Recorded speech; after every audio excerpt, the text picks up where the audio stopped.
Channel के सभी दर्शकों को नमस्कार, जय श्री कृष्णा, प्रणाम। पिछले वीडियो में आपने देखा कर्क राशि में सूर्य का प्रभाव क्या होता है, जो कि बहुत बड़ा वीडियो बन गया था। तो मैंने सोचा कि अब छोटे छोटे वीडियोस में आपको समझाने का प्रयास करूं। हमने ये सारांश सारावली के माध्यम से आपके सामने प्रस्तुति करने का निर्णय लिया, ताकि आपको वीडियो देखने के साथ साथ ज्ञान अर्जित करने का अवसर भी मिले और इसके सूत्रात्मक तरीके से आपको नोटिस कर लेने चाहिए, नोट्स बना लेने चाहिए। यदि आप ज्योतिष में इंटरेस्टेड हो तो जन्म कुंडली में अगर सिंह राशि में सूर्य बैठे तो सारावली के नियमानुसार क्या कहता है सारावली। अगर सिंह राशि में सूर्य होंगे तो लिखा रिपु हंता क्रोध परो विशिष्ट चेष्टो वनाद्र दुर्ग चरह।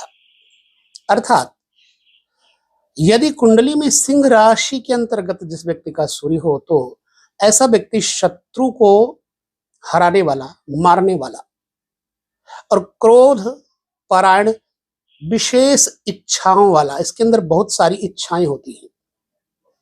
जंगल पहाड़, जैसे सिंह जंगल और पहाड़ों में स्वच्छंद होकर विचरण करते, ऐसे जंगल पहाड़ इत्यादि में निडर होकर के विचरण करने वाला जातक होता है जिसका सिंह राशि में सूर्य होगा। सिंह राशि में सूर्य अपने ही राशि पर होने के नाते बलवान तो होगा ही होगा, उत्साही और अच्छा, वीर, तेजस्वी। कुछ लोगों को मांसाहार प्रिय होता है। भयानक और गंभीर, ऐसा व्यक्ति स्थिर बलवान होता है। कभी निर्बल हो जाए, कभी बलवान हो जाए, ऐसा नहीं होता। स्टेबल, शक्तिशाली होता है। बहिरा या बाचाल, बहुत बोलने वाला या कम सुनने वाला भी होता है किसी स्थिति में।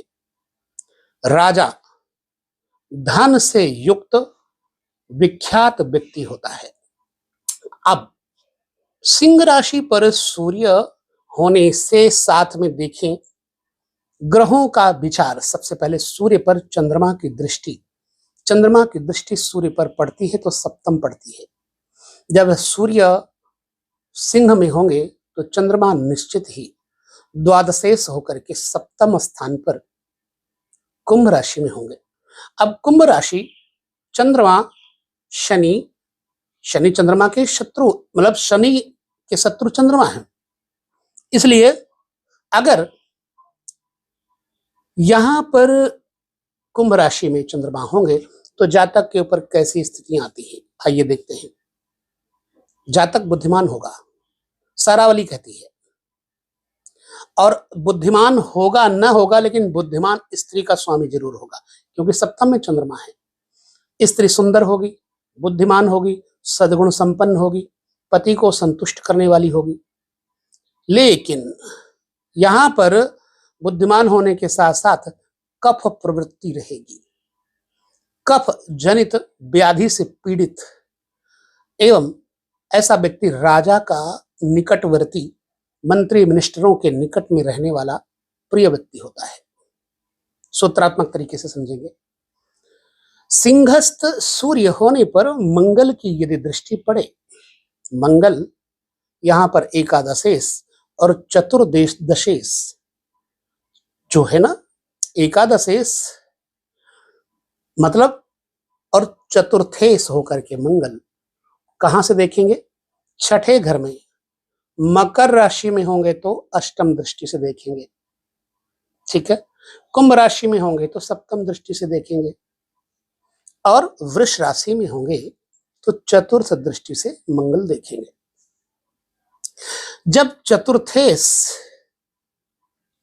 और एकादशेश मंगल सूर्य को देखे तो मंगल भी क्रोध अग्निकारक ग्रह है, सेनापति है इनको कहा गया है, और ग्रहों में श्रेष्ठतम सेनापति की संज्ञा दी गई है। सिंह में बैठे हुए सूर्य को मंगल की दृष्टि अगर मिलती है तो जातक को दूसरे की स्त्री में लीन बताया है सारावली ने।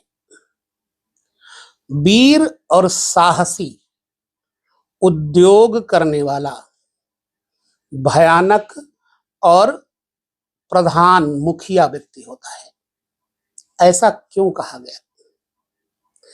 अब सोचिएगा कि पंचम सिंह लग्न में सूर्य अगर होंगे, सप्तम में यानी स्त्री कारक स्थान पे यदि चंद्रमा होंगे, तो निश्चित बात है कि जातक द्वादशेष होने के नाते, चंद्रमा द्वादशेष हो गए, द्वादशेष होने के नाते निश्चित है कि पर स्त्रियों में उनका अनुराग होगा। इसलिए सारावली ने यहां पर ये कहा। बुध, मैं यहां आपको बता दूं, बुध और शुक्र ऐसे ग्रह हैं जो सूर्य से सप्तम नहीं जा सकते, परंतु डिविजनल चार्ट के अनुसार शायद सारांश सारावली ने दिया है कि यदि बुध की दृष्टि पड़े सूर्य पर, तो जातक मनीषी यानी विचारवान पुरुष होगा और लिपि प्रतिलिपि लेखन कला में बड़ा माहिर होगा, परिपूर्ण होगा, धूर्त मनुष्यों के साथ रहने वाला होगा,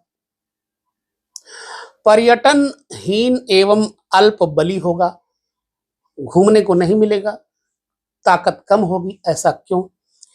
लग्न सूर्य सिंह में होंगे, द्वितीय स्थान के स्वामी होने के नाते मार्कत्व का प्रभाव तो पड़ेगा ही ना बुध पर, और पुनः एकादश स्थान के स्वामी बुध, मुझे लगता है कि धन संपत्ति युक्त अपने बुद्धि से, अपने विद्या से इस व्यक्ति को संपूर्ण सुख जरूर मिलेगा। घूमने की आदत नहीं होगी और बहुत बलवान नहीं होगा। क्यों? क्योंकि बुध द्वितीयेश होने के कारण, मार्केश होने के कारण अगर कहीं दृष्टि डालेंगे तो अब डिविजनल चार्ट में आप इस बात का खुलासा कर सकते हैं। D1 में तो फिलहाल बुध की दृष्टि सप्तम नहीं पड़ेगी, अब बृहस्पति की दृष्टि पड़ेगी। अब बृहस्पति की दृष्टि अगर पड़ती है तो बृहस्पति किन किन घरों के स्वामी हैं? सूर्य अगर सिंह में होंगे तो बृहस्पति अष्टमेश हो जाएंगे और पुनः पंचमेश हो जाएंगे।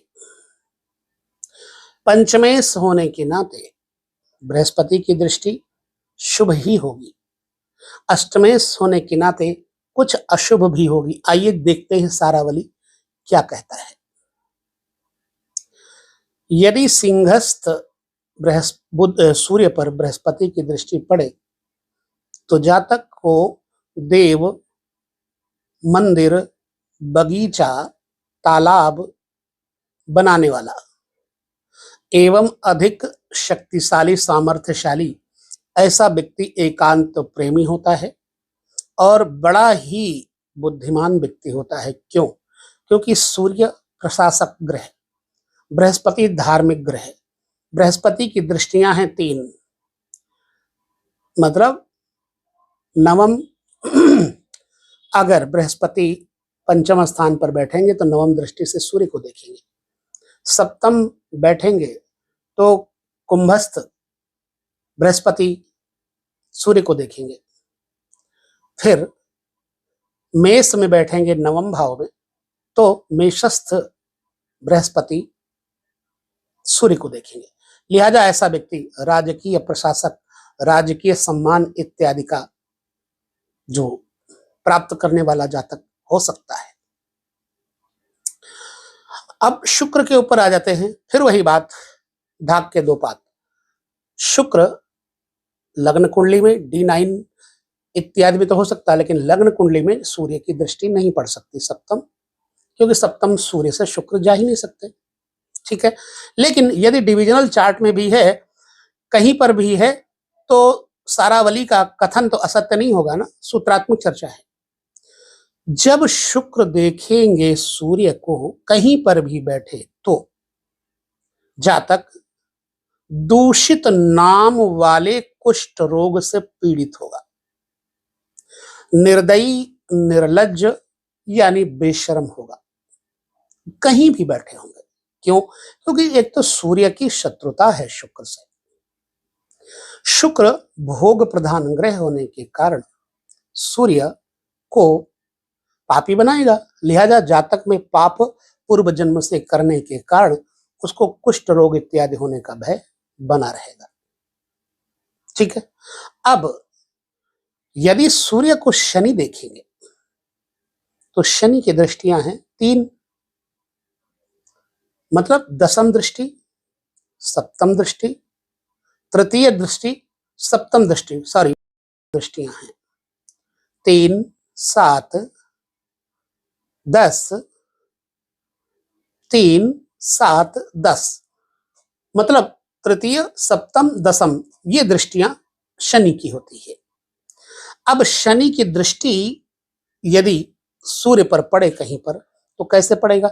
एक तो शनि षष्ठेश और सप्तमेश हो जाएंगे, कहीं से भी देखेंगे। अगर जन्म कुंडली में सूर्य को यदि शनि देखेंगे तो जातक के कार्य नष्ट करने में, ऐसा बताते हैं कि जातक अपने ही कार्य को नष्ट करने में बड़ा चतुर, किसी का भी कार्य करने में विनाशक होता है, और ऐसा जातक नपुंसक और दूसरे को संतोष करने वाला व्यक्ति होता है। ठीक है। कन्या राशिस्थ सूर्य की चर्चा हम कर लेते हैं।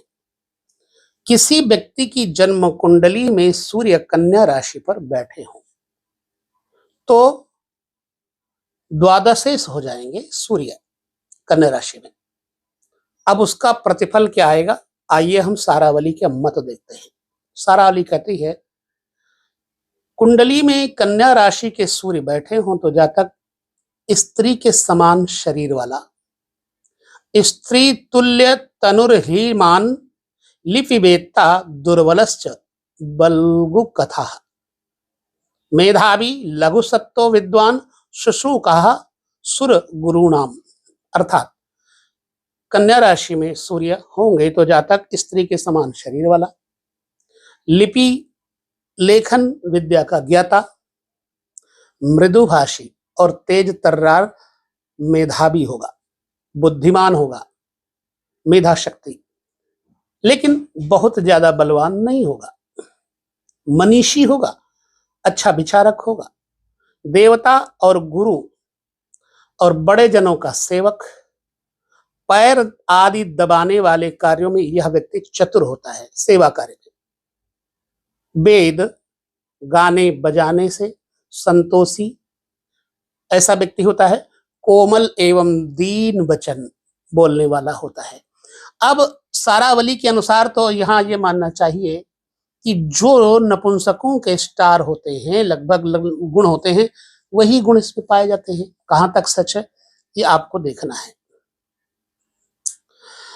अगर तुला राशि के सूर्य हैं किसी जन्म कुंडली में तो जातक पराजय और संगति हानि, खर्च के कारण दुखी होगा, विदेश जाने में, बाहर रहने में ज्यादा इंटरेस्टेड होगा, अस्थिर चित्त, अनस्टेबल माइंड, नीच प्रेम से रहित, सुवर्ण और लोहा आदि से अपनी जीविका बिजनेस चलाने वाला तथा द्वेषी होता है।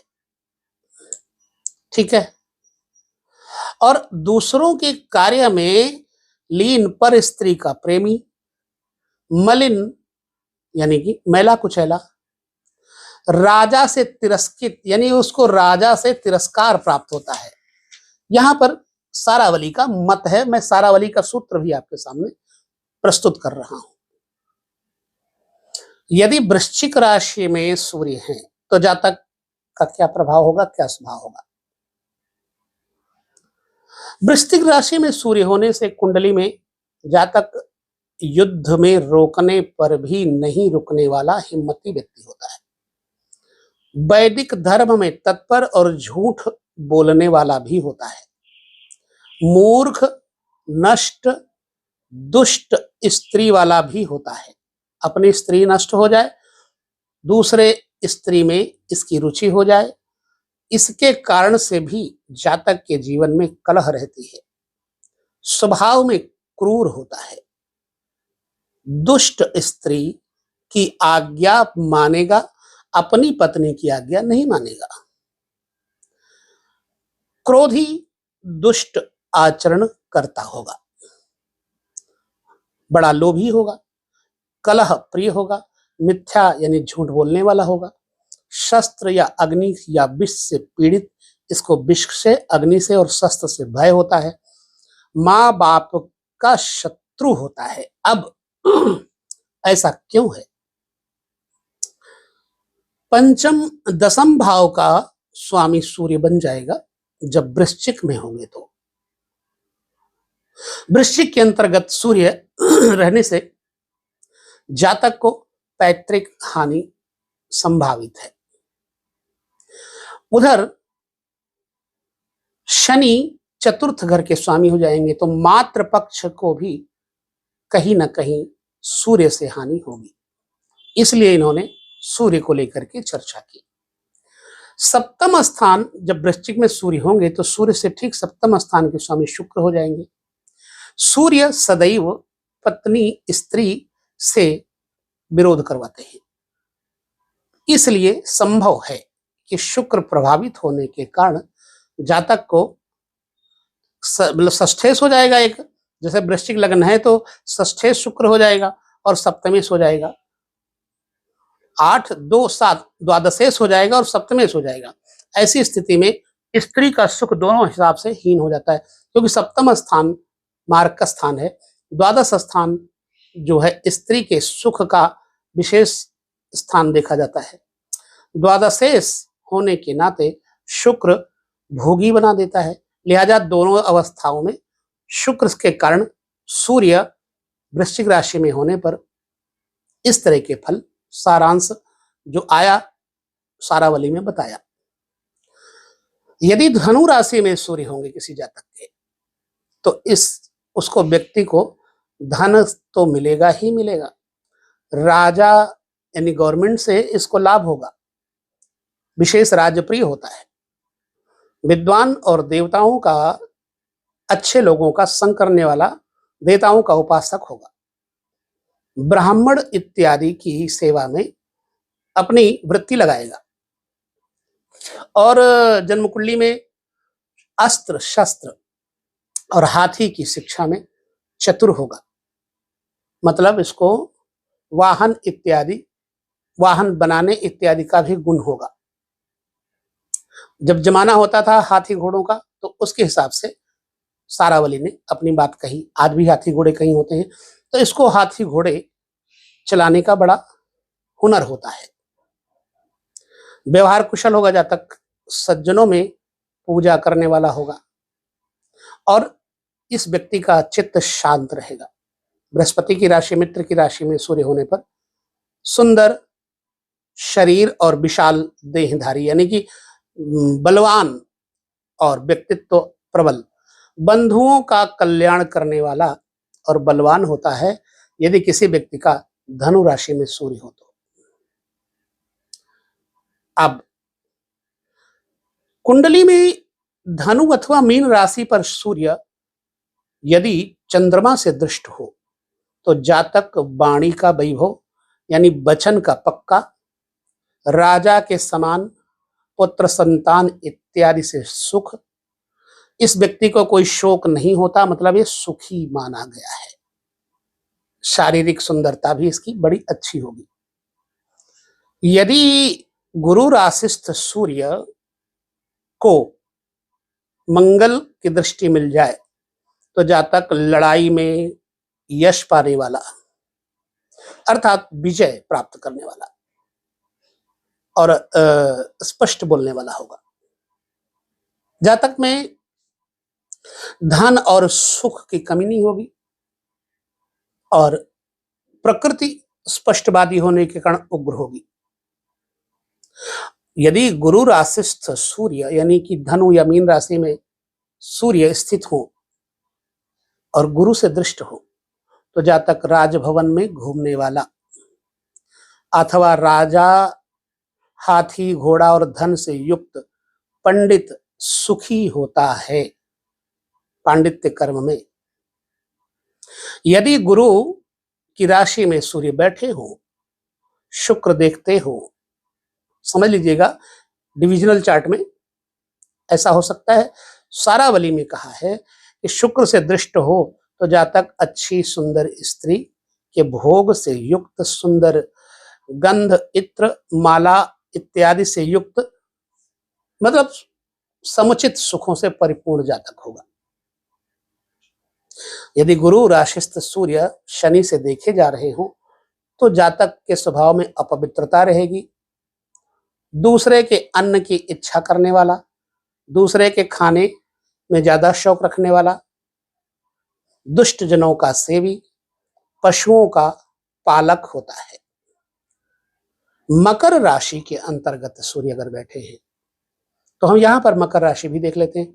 मकर राशि में सूर्य जब होंगे तो अष्टमेश हो जाएंगे सूर्य, और जातक को लालची बना देंगे, चरित्रहीन बना देंगे, स्त्री में लीन बताया गया है, दुष्कर्म से बढ़ने वाला, यानी बुरे कामों को करके यह व्यक्ति तरक्की प्राप्त करता है।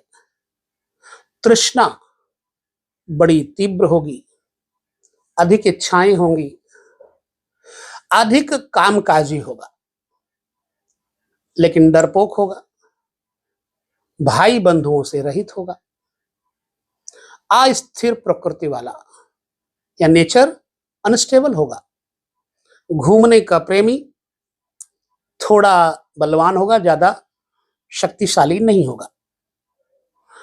अब बल शारीरिक भी होता है, जनबल भी होता है, तो यहां बताया गया है अल्प बली, और अपने पक्ष के विक्षोभ से, अपने पक्ष यानी अपने घर के लोगों की नाराजगी से इस व्यक्ति का सर्वनाश हो सकता है। सारावली का और सिद्धांत सूत्र हम देखते हैं, जब शनि राशिस्थ सूर्य पर ग्रहों की दृष्टि पड़े तो क्या होगा। जैसे मकर राशि है तो शनि की राशि हो गई ना। अब यहां सारावली क्या कहती है हम उसे और समझेंगे। कुंडली में शनि राशिस्थ सूर्य यानी मकर या कुंभ राशि में अगर सूर्य स्थित है, फिलहाल तो मकर की चर्चा कर रहे हैं, चंद्रमा से देखे जाने पर जातक माया में, जादूगरी में चतुर होगा, मायावी होगा, चंचल बुद्धि और स्त्री की संगति से धन सुख का नाशक होता, अपना धन का नाश करेगा स्त्री की संगति से। यदि शनि राशिस्थ सूर्य मंगल से देखे जाएं, मकर राशि में सूर्य बैठे हो और मंगल देखता हो तो रोग शत्रु की पीड़ा रहती है जातक को, दूसरे के धन का हरण करने वाला एवं सारहीन देहधारी, बहुत सुंदर शरीर वाला नहीं होता, ठीक है। और ये चोट खाता है दूसरे के द्वारा, बेचैन और दुखी होता है। कुंडली में मकर राशि में यदि सूर्य बैठे होंगे तो सप्तम स्थान का स्वामी चंद्रमा हो जाएगा। चंद्रमा पीड़ित अवस्था में होने के कारण जातक को, क्योंकि शनि की दृष्टि पड़ेगी चंद्र राशि पर, तो जातक को पत्नी का सुख बहुत अच्छा नहीं बताया गया। गलत स्त्री के संग से इसका धन यानी वेश्या इत्यादि के साथ आने जाने से इसका धन खर्च होता है। बुध से अगर दृष्ट है, मैं पहले कह दूं, बुध सप्तम दृष्टि से नहीं देख सकता सूर्य को, अन्य डिवीजन चार्ट में आपको देखना पड़ेगा। जब सूर्य मकर में हो और बुध देखता हो तो नपुंसक प्रकृति और दूसरे के धन पर जीने वाला, हरण करने वाला, दूसरे का पैसा खींचने वाला, सारहीन देहधारी असुंदर व्यक्ति बहुत सुंदर नहीं होता। और शनि राशिस्थ सूर्य पर अगर शुक्र की दृष्टि हो तो फिर मैं कहता हूं शुक्र की दृष्टि यहां सप्तम तो नहीं पड़ेगी, अन्य दृष्टियों के बारे में सोचा जा सकता है डिविजनल चार्ट में। शत्रु ये व्यक्ति जो होता है ना, अगर सूर्य शनि की राशि में मकर राशि में होंगे तो जातक शंख, मूंगा, मणि इत्यादि रत्नों से जीविका कमाने वाला, वेश्या स्त्री के धन से धनवान और सुखी होता है। अब यहां पर हम सूर्य पर शनि की दृष्टि भी देख लेते हैं। अगर मकर राशि से सूर्य पर शनि की दृष्टि पड़े तो जातक शनि से दृष्ट हो तो जातक शत्रु का नाशक और राजा के सम्मान से बढ़े हुए आश्वासन पर जीने वाला, जीविका प्राप्त करने वाला होता है।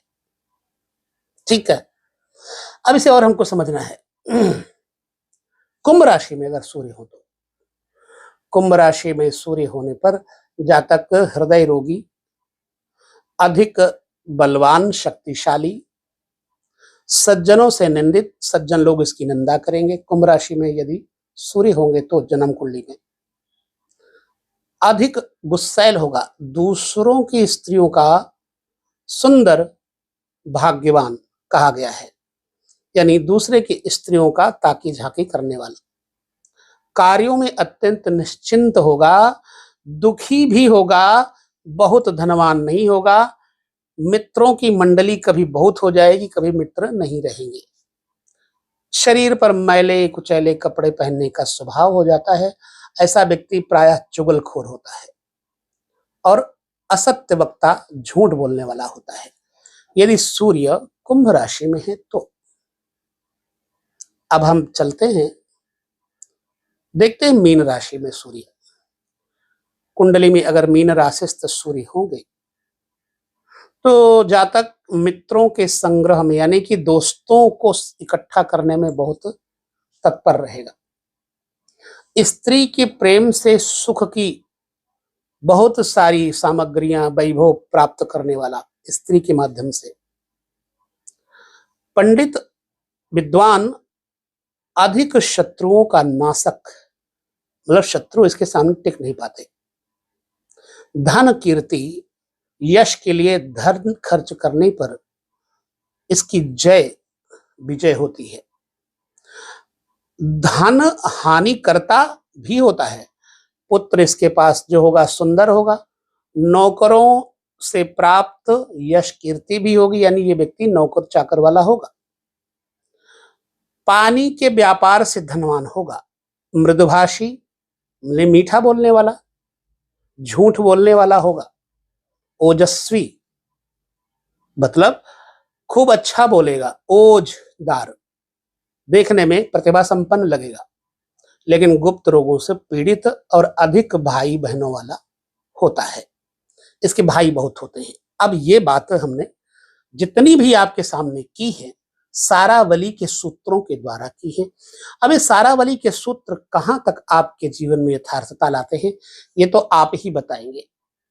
तो वीडियो में हम इतनी ही बात करेंगे इस विषय को लेकर के। पुनः हम अगले सत्र में, सूत्र में, वीडियो में आपको चंद्रमा के बारे में सारावली के सूत्रों को साथ लेकर चलेंगे। मैं फिर कहूंगा कि आपको इस वीडियो में बनाए हुए, बताए हुए सूत्र समझ में आते हैं तो नोट जरूर कर लेना या वीडियो अपने पास लोड कर लेना, बहुत काम आएगा। बस विदा लेते हैं, अगले वीडियो में पुनः आपके साथ भेंट होगी। तब तक नमस्कार, जय श्री कृष्ण, प्रणाम।